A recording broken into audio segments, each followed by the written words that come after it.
ছাত্ৰ-ছাত্ৰীসকলক মই মোৰ পাঠলৈ স্বাগতম জনাইছোঁ। আজি সমাজ বিজ্ঞানৰ এছিয়া মহাদেশৰ যি পাঠটো মই তোমালোকক দি আছিলোঁ তাৰ এইটো হ'ল দ্বিতীয় খণ্ড।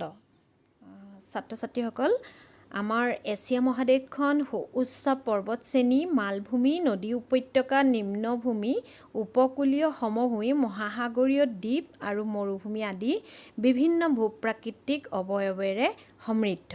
আজি আমাৰ এছিয়াৰ এই দ্বিতীয় খণ্ডটো আমি উচ্চ পৰ্বত শ্ৰেণীসমূহ, মালভূমিসমূহ লগতে এছিয়া মহাদেশৰ মৰুভূমিসমূহৰ সম্পৰ্কে কিছু ধাৰণা দিবলৈ এই পাঠটিত যত্ন কৰিম। আমাৰ পৃথিৱীৰ যি উচ্চতম শৃংগ এভাৰেষ্ট, সেই এভাৰেষ্টৰ উচ্চতা হ'ল 8,848 মিটাৰ আৰু পৃথিৱীৰ উচ্চতম শৃংগ এভাৰেষ্ট অৱস্থিত হিমালয় পৰ্বতশ্ৰেণীত আৰু এই হিমালয় পৰ্বতশ্ৰেণী অৱস্থিত আমাৰ এছিয়া মহাদেশত। তোমালোকে হিমালয় পৰ্বতশ্ৰেণীৰ অৱস্থিতি মানচিত্ৰখনত মন কৰা। হিমালয় আছে এছিয়াৰ মধ্যাংশত আৰু ই পূবা পশ্চিমাকৈ আছে। এয়া হিমালয় পৰ্বতমালা। ওচৰলৈ অলপ মন কৰা, দেখিছা তোমালোকে, এয়া হিমালয় পৰ্বতশ্ৰেণী ভাৰতবৰ্ষৰ উত্তৰত আছে আৰু ই এছিয়া মহাদেশৰ মধ্যাংশত অৱস্থিত। আৰু এয়া হ'ল সেই হিমালয়ত অৱস্থিত উচ্চতম এভাৰেষ্ট শৃংগ। পৃথিৱীৰ দ্বিতীয় উচ্চতম শৃংগ হ'ল গডউইনষ্টিন বা মাউণ্ট K2 আৰু এই গডউইনষ্টিনৰ উচ্চতা হ'ল 8,611 মিটাৰ আৰু এই গডউইনষ্টিন অৱস্থিত কাৰাকোৰাম পৰ্বতমালা। আকৌ কাৰাকোৰাম পৰ্বতমালা অৱস্থিত আমাৰ এছিয়া মহাদেশত। আৰু এই কাৰাকোৰাম পৰ্বতমালাৰ অৱস্থিতি তোমালোকে মানচিত্ৰখনত মন কৰা, দেখিছা, এয়া কাৰাকোৰাম পৰ্বতমালা। এই ভাৰতবৰ্ষ, পাকিস্তান আৰু চীনৰ বৰ্ডাৰত আছে আৰু ইয়াৰ দৈৰ্ঘ্য 500 কিলোমিটাৰ বা 300 মাইল। তোমালোকে ওচৰৰ পৰা মন কৰা, এয়া হ'ল কাৰাকোৰাম পৰ্বতমালা। আৰু এয়া হ'ল কাৰাকোৰাম পৰ্বতমালাৰ যি উচ্চতম অংশ, যিটো পৃথিৱীৰ দ্বিতীয় উচ্চতম শৃংগ গডউইনষ্টিন বা মাউণ্ট K2।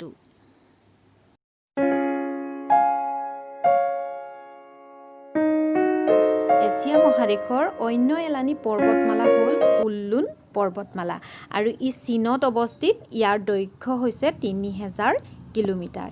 এই মানচিত্ৰখনত মন কৰা, কুনলুন পৰ্বতমালা চীনত অৱস্থিত আৰু ইয়াত 3,000 কিলোমিটাৰ। আৰু ইয়াৰ অলপ জুম কৰি দেখাইছোঁ কুনলুন পৰ্বতমালা, ঠিক আছে।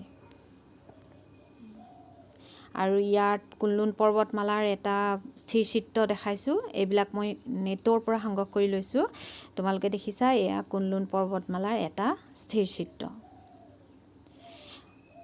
এছিয়া মহাদেশৰ অন্য এলানি পৰ্বত হ'ল টিয়েনচান আৰু টিয়েনচান অৱস্থিত মধ্য এছিয়াত আৰু ইয়াৰ দৈৰ্ঘ্য 2,500 কিলোমিটাৰ।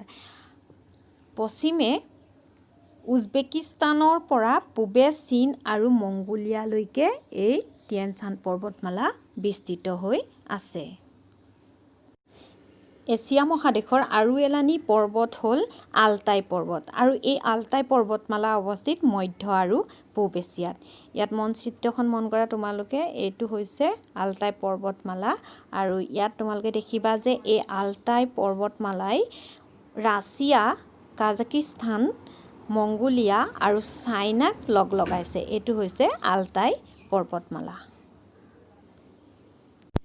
এছিয়া মহাদেশৰ আৰু এলানি পৰ্বত আছে যিটো আৰাৱলী পৰ্বতমালা আৰু তোমালোকে জানা আৰাৱলী পৰ্বতমালা আমাৰ ভাৰতবৰ্ষত অৱস্থিত। ইয়াত তোমালোকে আৰাৱলী পৰ্বতমালাৰ অৱস্থান মন কৰা। ইয়াত তোমালোকক এছিয়া মহাদেশৰ মূল পৰ্বতশ্ৰেণীহে অন্তৰ্ভুক্ত কৰা হ'ল। এছিয়া মহাদেশৰ অন্যান্য বহুত সৰু সৰু পৰ্বতশ্ৰেণী আছে যিখিনি ইয়াত তোমালোকক অন্তৰ্ভুক্ত কৰা হোৱা নাই। সেই সকলোবিলাকে আচলতে আমাৰ এছিয়া মহাদেশখনক ভূ প্ৰাকৃতিকভাৱে সমৃদ্ধ কৰি ৰাখিছে। এইবাৰ আমি এছিয়া মহাদেশৰ মালভূমিসমূহৰ সম্পৰ্কে কিছু তথ্য আহৰণ কৰি লওঁ আহা।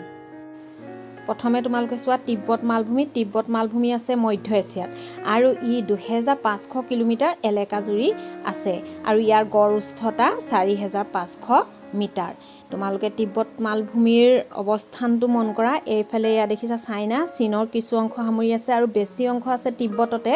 আৰু ভাৰতৰ কাশ্মীৰৰ লাডাখ অঞ্চল আৰু হিমাচল প্ৰদেশৰ লাহল স্পিতি বুলি কিছু অংশ সামান্য অংশ সামৰি এই তিব্বত মালভূমিটো আছে। আৰু এই তিব্বত মালভূমিৰ অৱস্থান জুম কৰি দিছোঁ চোৱা, এয়া তিব্বত মালভূমি।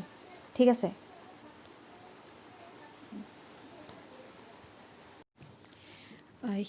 এছিয়া মহাদেশৰ এটা উল্লেখযোগ্য মালভূমি হ'ল পামিৰ মালভূমি। ই পৃথিৱীৰ উচ্চতম মালভূমি, এই কথা তোমালোকে জানা।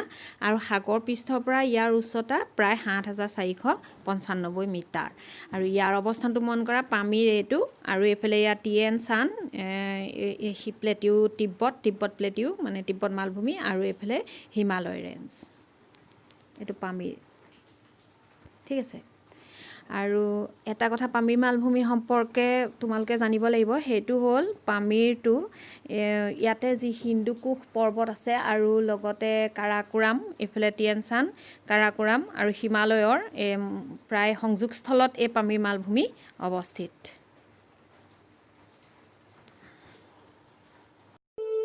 ইয়াতে তোমালোকে পামিৰ মালভূমিৰ ইউটিউবৰ পৰা সংগ্ৰহ কৰাৰ এটা সুন্দৰ ভিডিঅ'ৰ কিয়দাংশ মন কৰাচোন।